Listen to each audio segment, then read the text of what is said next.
Jaz sem Arne Hodalič, fotoreporter že skoraj 30 let. Zadnjih 8 let delam kot urednik fotografije na slovenski izdaji revije National Geographic. Predavam fotografijo na 2 visokih šolah, na eni fakulteti, se pravi na FDV-ju, in pa na Visoki šoli za storitve, ki je edina visoka šola za fotografijo pri nas.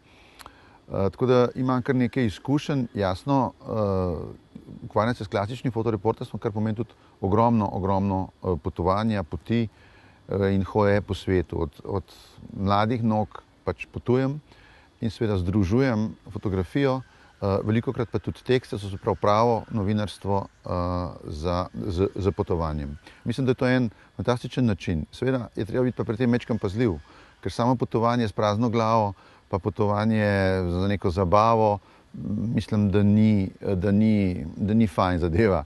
Namreč potovanje, kaj se ti zgodi s potovanjem? Ti postaneš bistveno bolj toleranten, bistveno bolj odprt do težav, do problemov drugih ljudi, ki jih zares vidiš. In ko vidiš enkrat te probleme, jih potem tudi poskušaš prikazati. In zato jaz rekel, apeliram na vse mlade, ki radi potujejo, da se pravzaprav začnejo ukvarjati na malo drugačen način s tem, pravi, da začnejo fokusirati, da začnejo gledati stvari, ki so dejansko zanimive. Včasih te stvari tudi niso lepe, da se razumemo. Ne moramo samo ležati na lepi plaži, ampak moramo včasih pogledati tudi v slame, ki so za to plažo, ali pa v neke favele.